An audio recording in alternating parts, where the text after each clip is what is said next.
quickly, but whatever that I have gone through this semester, so that's it. That's the thing that I want to share with you. So let me upload the slide first for everybody to see. How is everybody, by the way? Alhamdulillah. Okay. Alhamdulillah.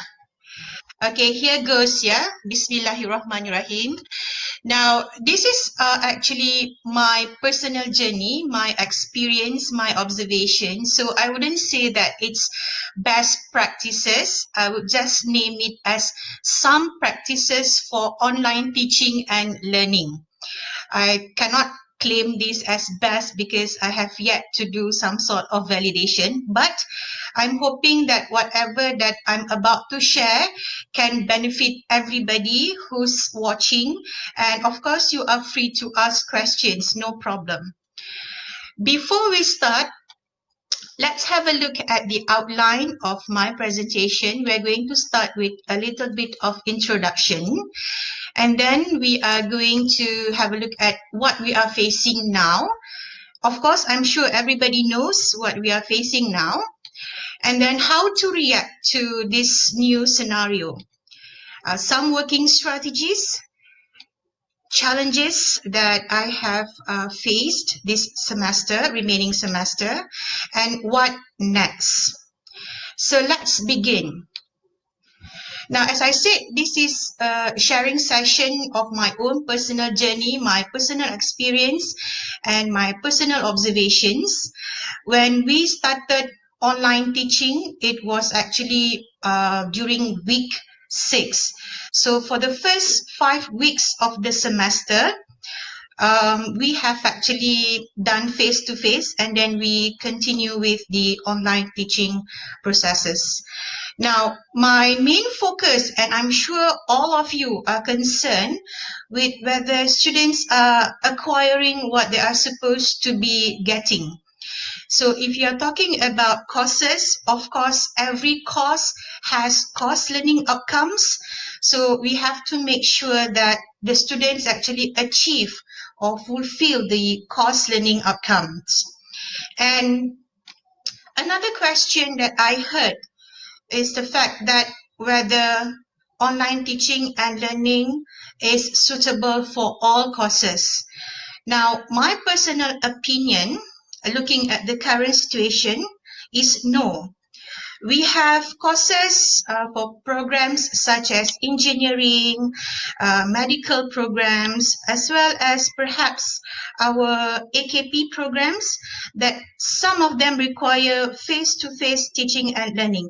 But we will answer this question at the end of this presentation, and perhaps when we are sure of the future of online teaching and learning in Malaysia, so to speak. So the next one, what we are facing now, as I said, all of us are aware that with COVID-19, the pandemic started somewhere in December 2019. And then because of that, we are facing MCO, several stages of them. And because of these restrictions, our teaching and learning strategies or processes have to change. So this is what we are facing now. It's so scary for some of us. For some, maybe it's okay. And how do we react to all this? So, of course, when you talk about online teaching for you as educators, you are thinking of, okay, now I have to teach online. So what do I need to do? What are the activities that I have to prepare? And so on and so forth. And then you have to think of the students as well. Now remember, for myself, and I'm sure for all of you, this is our first time teaching fully online. And for the students as well, you have to take into consideration that they are also learning fully online. So there are some sort of expectations and maybe fear that the students are facing, but we are focusing on ourselves as educators first. And coming to that, there's this emergency remote teaching. Trust me, what we are doing now is not actually online teaching and learning. It is what some scholars call emergency remote teaching.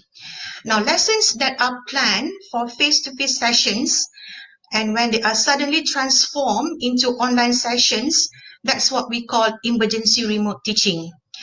Imagine the first 5 weeks of the semester, we teach face-to-face or physically, and then within 3 weeks, we have to prepare some sort of materials for online teaching and learning.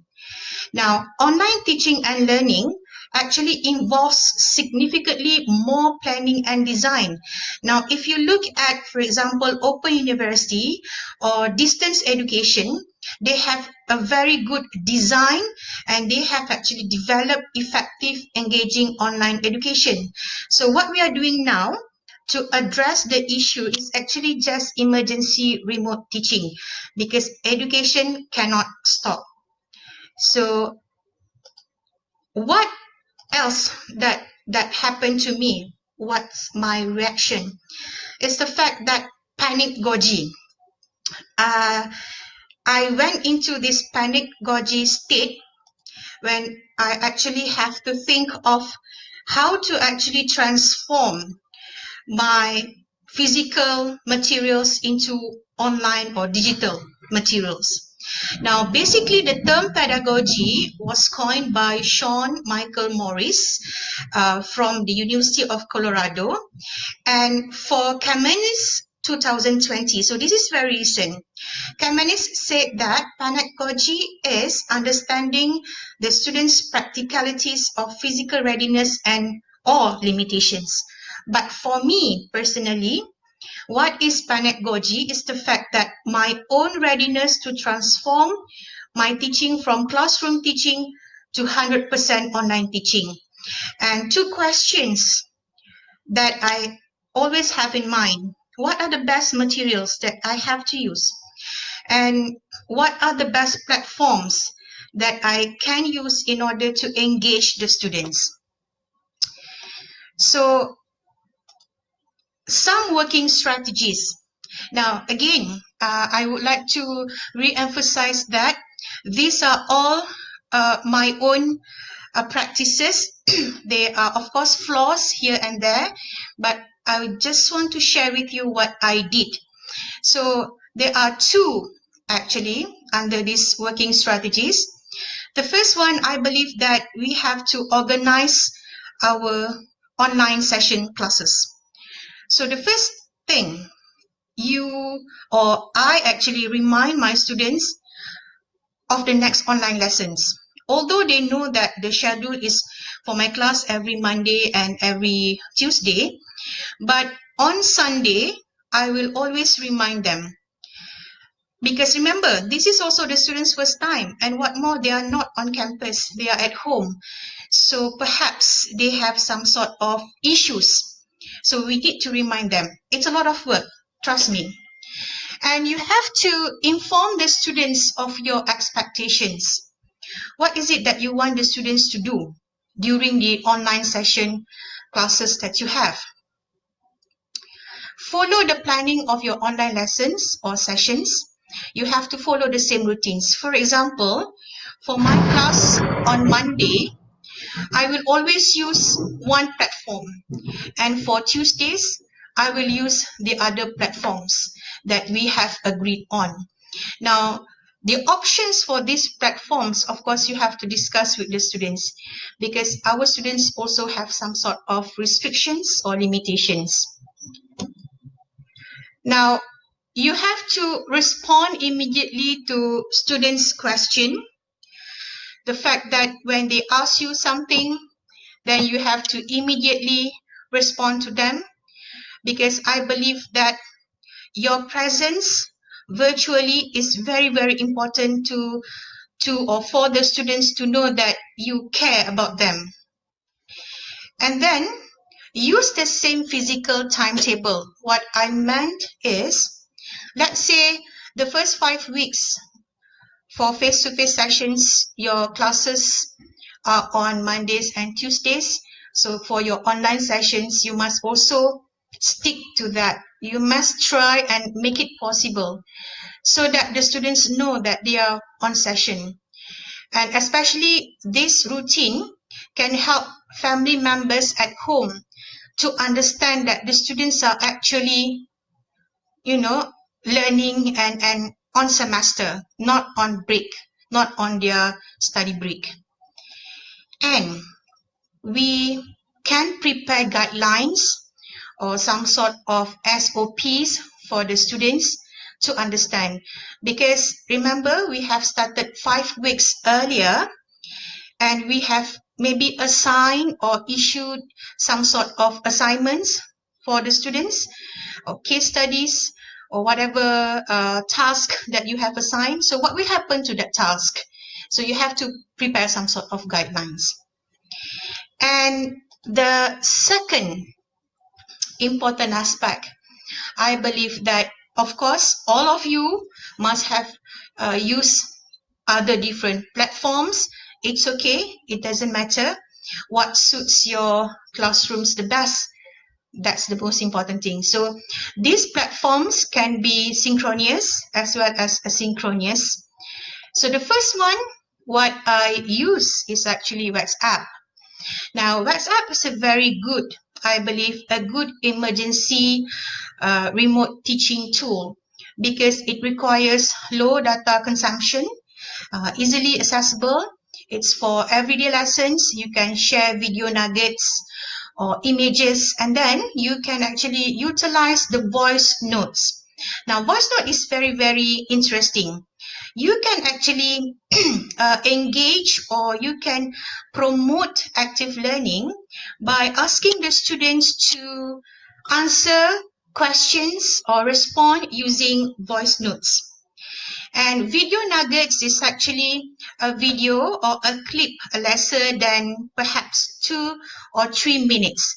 Something that can be easily shared on WhatsApp. So that's why we call it nuggets. And of course, images, whatever that is relevant to your lessons that you can use. The second platform that I always use is actually MS Teams, what we are using now. This is actually for consultation of projects or to do revisions, and this cannot be done like every week, once in a while, because for the students to be seeing you, to have virtual or video conference, that will require a lot of data consumption on their part. And MS Teams can also be good to share documents. And trust me, your virtual presence, when the students see your face, that will actually facilitate the learning process itself. As I said, when you respond to student quickly and immediately, when they see you, then they feel that, okay, I'm actually, in the learning process. And the third one that I always use is, of course, our learning management system portal. If I'm not mistaken, the name is Al-Fatih e-learning portal. Dr. Sherry, if I'm wrong, then perhaps I will change this. So this is actually the main venue for all the notes, the videos, the reading materials, and what more you can use actually quizzes, online forums, and chatting for revision, for teaching and learning, so not a problem. The next one that I always use is actually Twitter. Now, Twitter is used for revision, and I actually uploaded videos of lesser than 1 minute 50 seconds onto Twitter, and it's in the form of videos. Next, Kahoot. Now, this is also once in a while because it requires quite a lot of data consumption for this one, but it can be very, very interesting and fun using Kahoot for quizzes because there's background music and everything, and then you can actually use videos to ask questions, you can use images, etc., etc. And Last but not least, for tests, I actually use exam.net. Exam.net is actually from Sweden, and I like it simply because it's easier to manage, it's easier to handle, and you can actually look at the students' progress when they answer the questions. So these are the top 6 platforms that I use for the past 13, 14 weeks of online teaching or emergency remote teaching, plus minus the holidays and all. And why I chose this, simply because I actually asked the students what's the best platforms that they can actually access to. And of course, number 1, WhatsApp. So, and the rest follow suit. And of course, there are others that you can use. For example, you can use Padlet, or you can use Google Forms or Google Docs for collaborative writing. Or of course, you can use other platform, maybe Socratic, or whatever that you are comfortable with. And the most important thing, the students are comfortable with. Next, challenges. Now, of course, the past 13, 14 weeks, there are 4. These are the things that I have discovered. Time spent teaching online reduced by about 20 to 30 minutes. I believe that students cannot focus longer than 1 hour 30 minutes, simply because they are not with you, they are not in front of you. So it's very sad if you want to keep them engaged, but they are not there with you. So it's kind of difficult and hard. So time spent teaching online reduced by 20 to 30 minutes. Luckily, we have extended the semester from 14 weeks to actually we add another 4 weeks. So I believe that this actually top up for the missing minutes or hours. Next, it's very tiring waiting for responses.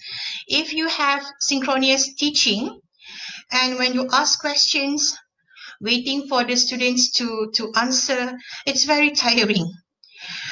Maybe the students do not have a good connection, internet connection, or maybe they are taking their time, basically.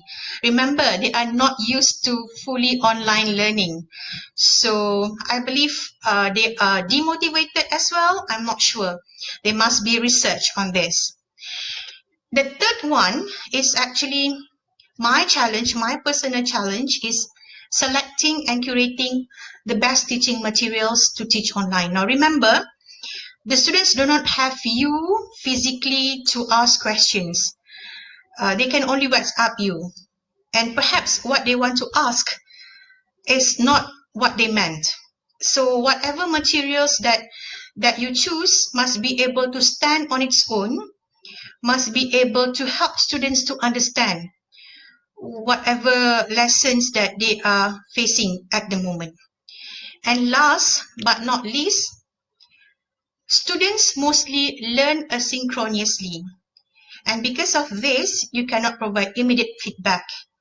And it goes without saying that during one session, there will be no full house, never for my class. During this past 13 weeks, 14 weeks, only during test 1 that I have 42 students. My class, 42 students. So the normal WhatsApp or MS Teams or whatever, the highest number of students, 39 out of 42, and the lowest about 20 or 21 out of 42.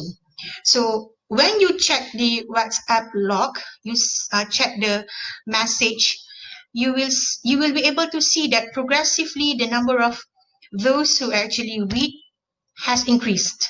So I'm not sure why the students are not able to be together during the time slot given, but perhaps they have their own reasons. So these are the challenges that I face. Now, what next?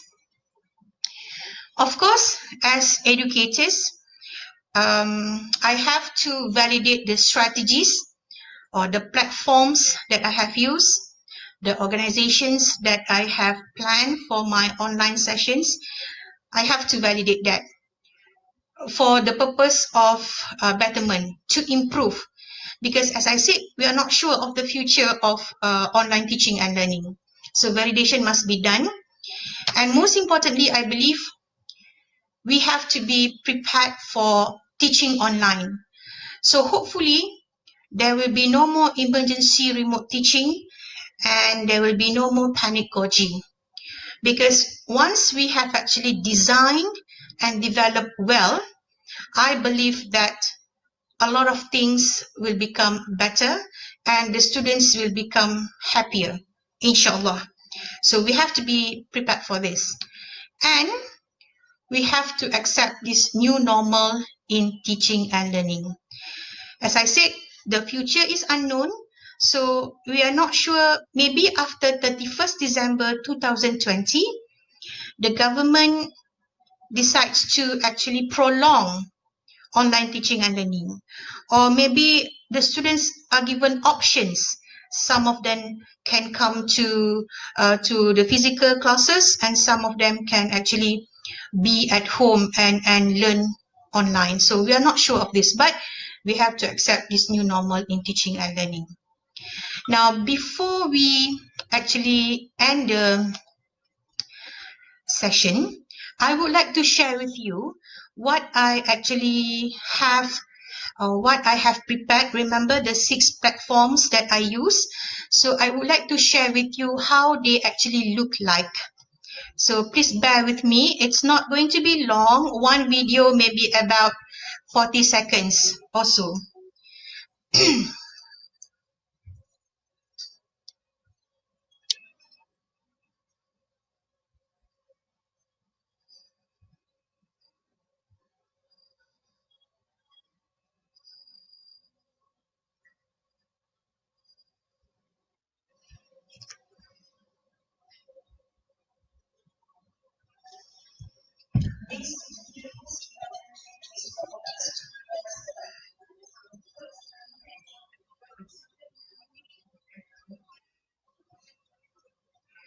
Okay, so this is MS Teams.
Okay, so this is our learning management system, the Al-Fatih.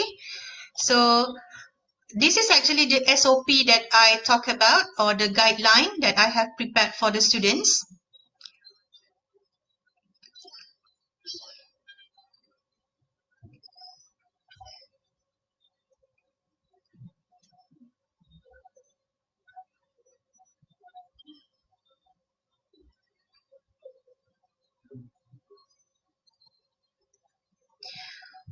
Now this video,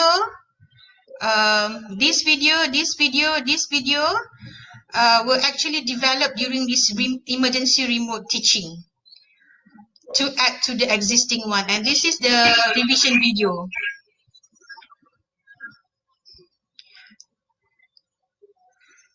Actually, there's a lot of work that you have to do when you teach online, trust me, because it depends on the student's capability and ability or level of proficiency, I would say. So this was actually shared on WhatsApp. Ask question using video, and I asked them to answer using video as well. So they have to record their own video.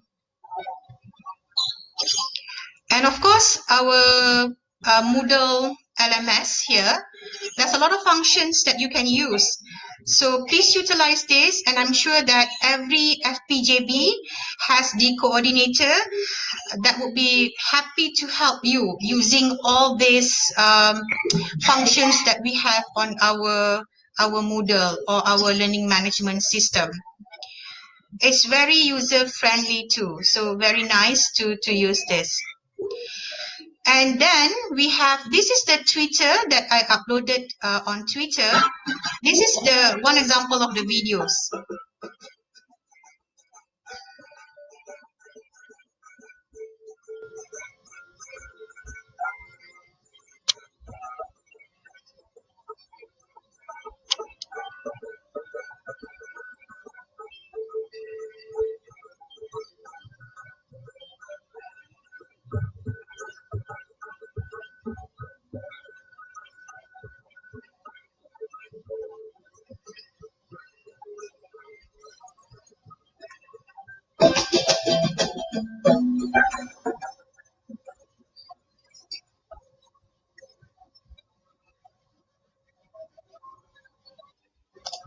And this is Kahoot I use for quizzes. So I actually prepared pop quiz 1, 2, and 3. And as I said, not everybody participated. For pop quiz 3, only 33 out of 42. So we have videos, we have images, and there's background music for this. And one thing about Kahoot, you can get the report, have a look at difficult questions. This is very, very important, because then you can actually assist the students when they are facing problems, or when they are not sure of the answers of something. So after this quiz, normally what we have, some sort of a post-mortem. Then we ask questions, see difficult questions, so need help and everything. So this is on Kahoot. And last but not least, this is the ExamNet, as I said. So this is for test 1. We had this on Monday actually. So you can actually review the answer of the students, and you can actually look at the history, and there's a lot of things actually that you can do. So you can actually download all the answers and mark it manually. You have to mark the answers manually, download PDF. So if you look carefully here, then you'll be able to understand more. And one thing about exam.net, you can set so that the students can answer using their mobile phone. Not necessarily that they need to have a laptop or everything. So I believe that's all for my presentation.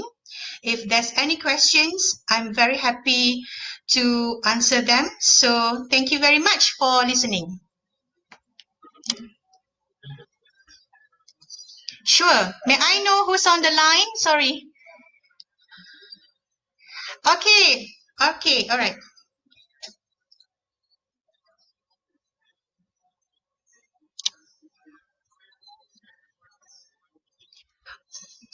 Okay. And the second question?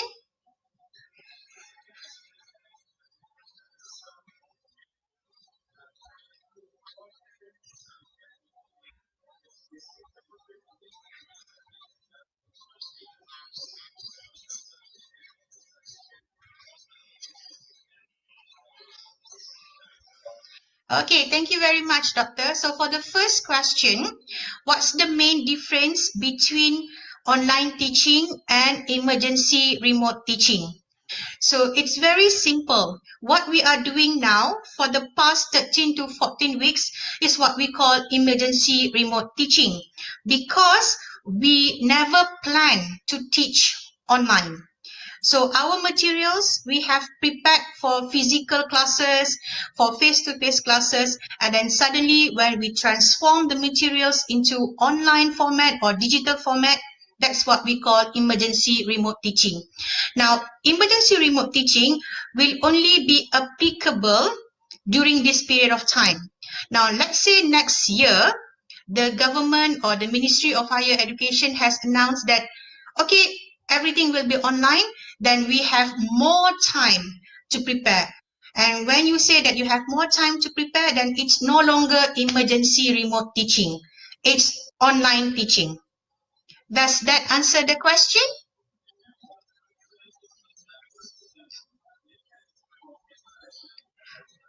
Okay. Oh, you're talking about preparation. Of course, for real online teaching, it would be longer.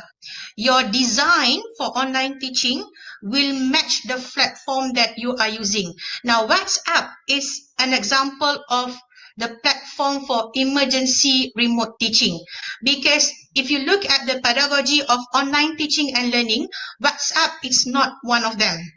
So you have to use platforms such as learning management system. You have to use simulation, for example. So in terms of preparation, online teaching, real online teaching will take longer, perhaps 1 or 2 years in order to develop. Now remember, it's not only your course that the student is taking.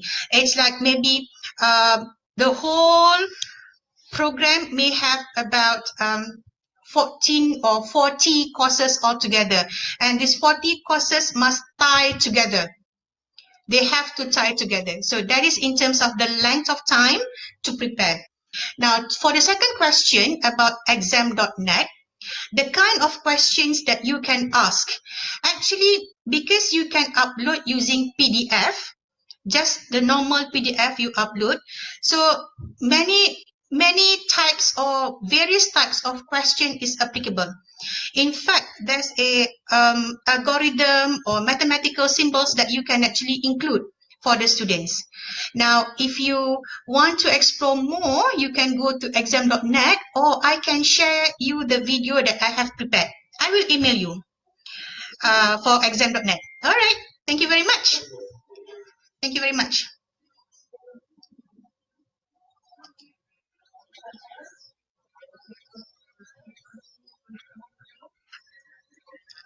Yes, from Muhammad Shafiq, right?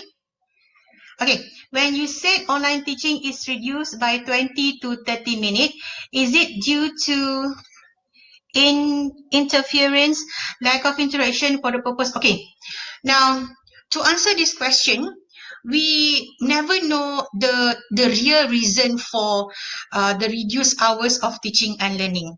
But when I remember the first time that we had the session, one of the students said, "Ma'am, are we going to complete our lesson within 2 hours, or we can have it shorter?" When I asked why, he said, "Oh, never mind, I'm just asking." And when I look at the pattern of the students' responses, I realized that there may be interference somewhere along the way. Now, as I said, when you use voice note, actually, I started to use voice note during the second week of the online teaching process, simply because I realized that once the students are passive, they will be quiet and they will be tired. So that's why I use voice note. I ask them to answer using voice note. So true, lack of interaction can be one of them. Interference, of course. For example, when the students return home from our university, some family members do not realize that the students are actually not home for holidays. The students are actually still in session. And what happened is that some family members ask the students to do housework, to go to the grocery stores to buy something when the students are actually having session. So that would be one types of interference. And that's the purpose of efficiency in teaching and learning. As I said, whatever strategies that I have chosen must be validated. I have to ask questions to students. What is it that you do not like, and what is it that you like about the platforms that we have chosen, or the fact that this is, online teaching and learning altogether. So, Shafiq, does that answer the question just now? I'm not sure whether the rest of you are having the same challenges as I had. One of them is the fact that the reduced hours or number of minutes. But that's what I'm experiencing. Maybe I'm the only one who's actually experiencing that. Maybe all of you are able to teach 2 hours or 1 hour fully. So this is my experience. Shall- okay. Okay,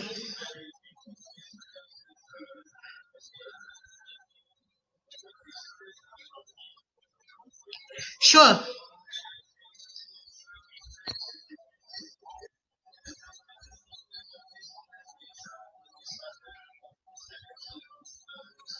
Yeah, yes, true, true. Because I believe that the students must be motivated to learn online. Now, I read somewhere saying that the current students, they are not signing to be online learners. They join the university for the campus experience. They want to meet people, they want to meet their lecturers, they want to interact physically or face to face. So when they are asked to do online learning, some students may retaliate, I'm not sure. Or some students may be not satisfied with whatever that we are providing to them. That's what we need to know, whether whatever materials that we have given are actually helping the students. No, validation must come after this semester ends, seriously. Because remember, the students must achieve the course learning outcomes. So if the students do not learn anything or do not achieve the course learning outcomes, then we will be at fault because we fail to prepare the students for their future, so to speak. Yes. Any other questions? If you are shy to ask questions, you can always email me, or you can WhatsApp me, or you can come and see me. We can talk, not a problem.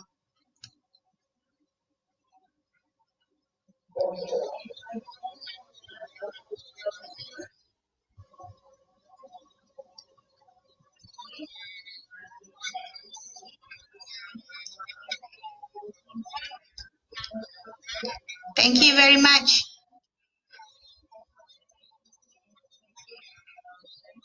Thank you.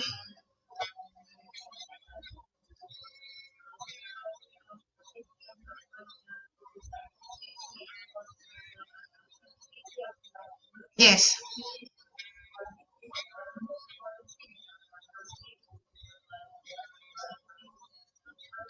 sure,